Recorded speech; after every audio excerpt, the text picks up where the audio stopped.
বোঝাতে চেয়েছেন যে সাকিব এখনো ফুরিয়ে যায় নাই, সাকিব এখনো দেওয়ার জন্য প্রস্তুত। আসসালামু আলাইকুম এভরিওয়ান, আশা করছি সবাই ভালো আছেন। আমরা আমাদের চ্যানেলে প্রতিদিন যে কথাগুলো বলি এটা আসলে আমরা পাবলিকলি বলি, আমরা কেউ প্রফেশনাল অ্যানালিস্ট না। আমরা পাবলিকরা যেটা মনে করি সেটা অনেক সময় ঠিক হয়, আবার অনেক সময় ঠিক হয় না। সো আমাদের যে আলোচনা হয় সেটা শুধুমাত্র একজন ক্রিকেট প্রেমী হিসেবে আমরা আমাদের নিজেদের পয়েন্ট অফ ভিউ তুলে ধরার চেষ্টা করি। তো আমরা চাচ্ছি যে আমাদের এই শোটার একটা নাম দিতে, যে পাবলিক ভিউ। আমি অ্যাজ এ পাবলিক যেটা মনে করি সেটা বলি, তারপরে কোনো কিছু হয়তো ঠিকঠাক হবে, আবার কোনো কিছু হয়তো ঠিকঠাক হবে না। আমরা জানি যে আবুধাবিতে T10 নামে একটা ক্রিকেট লিগ চলছে, যেটা 10 ওভারের ম্যাচ। তো সেখানে সাকিব আল হাসান বাংলা টাইগার্স এর অধিনায়ক হিসেবে খেলছেন।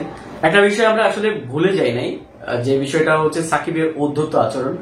আন্দোলনে সাকিব এবং সাকিবের ওয়াইফ যে অধ্যত্ত আচরণ করেছিল সেটা আসলে আমরা মেনে নিতে পারিনি, সেটা অনেকের কাছে ক্ষমার অযোগ্য। তো ক্রিকেটার সাকিবকে আমরা কোনো সময় আসলে অবহেলাও করি নাই, আর অবহেলা চোখের দেখার সুযোগও নেই, কারণ সাকিব অবশ্যই বাংলাদেশ দলের জন্য অসাধারণ একজন ক্রিকেটার ছিলেন এবং ওয়ার্ল্ড ওয়াইড যাকে সবাই চিনে এবং যার মাধ্যমে অনেকে আবার বাংলাদেশকেও চিনে। এখন কথা হচ্ছে, কেউ যদি বাংলাদেশকে বিশ্বের দরবারে তুলে ধরে সেটা শুনাম, কিন্তু এই লোকটি যদি আবার খারাপভাবে তুলে ধরে বা খারাপ কোনো কাজ করে সেটা অবশ্যই খারাপ। একটা মানুষের মধ্যে সবগুলো খারাপ গুণ থাকে না, ভালো গুণ থাকে। যেমন ধরেন একজন বাবা, যে দুর্নীতিগ্রস্ত বাবা, যে কোটি কোটি টাকা ইনকাম করে ঘুষের মাধ্যমে, ওই যে ঘুষের মাধ্যমে যে টাকাটা নিল বা অন্যায়ের মাধ্যমে যে টাকাটা নিল সেটা তার সন্তান এবং স্ত্রীর জন্য ব্যয় করে।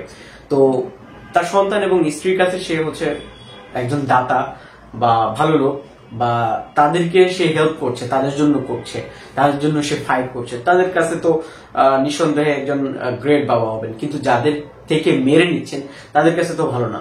তো আমার কথাটা হচ্ছে এখানে, যে সাকিব ক্রিকেটার হিসেবে অসাধারণ, ছাত্ররা মারা যাচ্ছে আর সে হচ্ছে চিড়িয়াখানায় ঘুরছে, তার একটা ছবি পোস্ট করেছিল, তার ওয়াইফ পোস্ট করেছিল। সো এটা আসলে অধ্যত্ত আচরণ, এটা মানা যায় না। কিন্তু T10 লিগে আমরা যে সাকিবের খেলা দেখছি সেখানে অবশ্যই সাকিবকে প্রশংসা করতে হয়। আমরা যদি ম্যাচটি দেখে থাকি, যারা দেখে নাই তাদের উদ্দেশ্য বলি, এই ম্যাচটি বাংলা টাইগার্স হারে, কিন্তু হারেনি সাকিব। কিভাবে? সাকিব যখন একটা ওভার করতে পেরেছে, সেই এক ওভারে মাত্র 1 রান দেয়, যেখানে T10 লিগে প্রতি ওভারে 15 থেকে 20, 32, 36 রান কিছু না। এখানে সাকিব এক ওভারে 1 রান দিচ্ছে, আর একটা ওভার করার সুযোগ পায় নাই, হয়তো সে ফিনিশিং এর জন্য রেখেছিল কিন্তু পারে নাই। দ্বিতীয়ত সে ক্যাপ্টেন্সি করছে এবং তার ক্যাপ্টেন্সি অবশ্যই প্রশংসার দাবিদার, এবং পাকিস্তানি ইউনুস খান সাকিবের প্রশংসা করেছেন।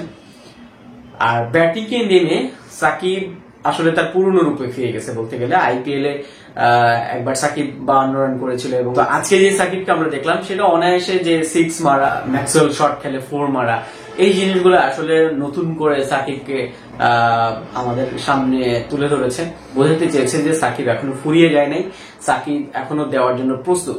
হ্যাঁ, সেই জায়গা থেকে আমরা মনে করি সাকিবকে চান্স দেওয়া উচিত, এবং সাকিব তার পূর্বে যে কর্মকাণ্ডগুলো করেছে, অবশ্যই সাকিবকে আমি একটু লোভেই বলবো, কারণ সাকিবের এইসব নিয়ে সমালোচনা আছে, কিন্তু ক্রিকেটটা সাকিব নিজের জন্য খেলেন আর দেশের জন্য খেলেন।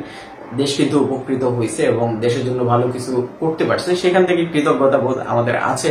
আজকে সাকিব যেটা দেখাইলো, সাকিব আমি চাই যে বাংলাদেশ টিমে আবার ফিরে আসুক এবং বাংলাদেশকে আবার তার যে নৈপুণ্য ব্যাটিং এবং বোলিং এবং ক্যাপ্টেন্সির যে নৈপুণ্য বা অভিজ্ঞতার যে নৈপুণ্য, সেই সব আবার তুলে ধরুক এবং জয় এনে দিক। কিন্তু যদি ব্যক্তিগত সাকিবকে আমি এখনো বলি, ব্যক্তিগত সাকিবের যে কর্মকাণ্ড বা যে বৈষম্য বিরোধী ছাত্র আন্দোলনের সময় সে যেটা করেছে তার জন্য তাকে ক্ষমা চাওয়া উচিত। একজন ফেরেশতাও যদি ভুল করে, একজন আলেম যদি ভুল করে, সেটা ভুল এবং সেটা ভুলই থাকবে। সো আজকে এই পর্যন্ত, টাটা, বাই বাই।